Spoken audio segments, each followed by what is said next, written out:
If you're worried the NDIS changes coming on the 1st of October are going to cut your plan, take a breath. Some things are changing, but not everything, and there are real steps you can take. Here's what's actually happening, in plain English. First, if your funding has ever been cut and no one explained why, you're not imagining it, and you're not alone. This channel exists to translate the NDIS for the people who actually live it. 3 things: what's changing, what's not, and what to do if you get a cut you don't agree with.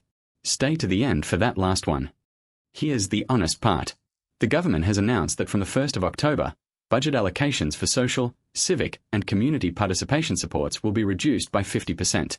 That's the deepest of the announced resets. Capacity building daily activity budget allocations are down about 10%. So if a big part of your plan is getting out into the community, that's the area to watch closely. One detail that gets missed: these changes hit when your plan is renewed or reassessed, progressively over about a year, not necessarily a single overnight cut for everyone on the 1st of October. And a smaller budget allocation does not always mean you lose half of what you currently spend, if you weren't using the full allocation. But here's what the scary headlines leave out. Those October resets target 2 budget areas: social and community participation, and capacity building daily activities. Everyday essentials the government lists as critical supports, like help at home with personal care and daily living, supported accommodation, personal mobility equipment, transport, and consumables such as continence products, are not part of those category cuts. That doesn't make every other support untouchable forever. New framework planning and tighter rules are coming later. But they are not the October community and capacity building resets. Knowing that difference is how you stop panicking and start preparing.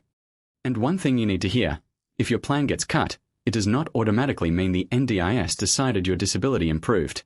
A support can be reduced because you've built skills, or because it's reassessed against the funding rules. And a cut to your individual plan still has to be about your disability-related needs and what's reasonable and necessary, not just a headline about the agency's budget. Your needs haven't changed, so don't let a cut make you doubt that. Now the part to remember, because this is your right. If your plan gets cut and you don't agree, you can ask for an internal review. That's a different staff member taking a fresh look, and you've generally got 3 months to request it. If you're still not happy, you can take it to the Administrative Review Tribunal, the ART, usually within 28 days of the internal review decision. You do not have to just accept it. So before October, 1. Check when your plan ends. 2. Write down the supports you can't live without, especially anything that keeps you safe and independent at home. 3. If you get a cut, ask for the reasons in writing, and remember you can request an internal review within 3 months. I read the fine print so you don't have to. Subscribe, and tell me below, what's your biggest worry about the October changes?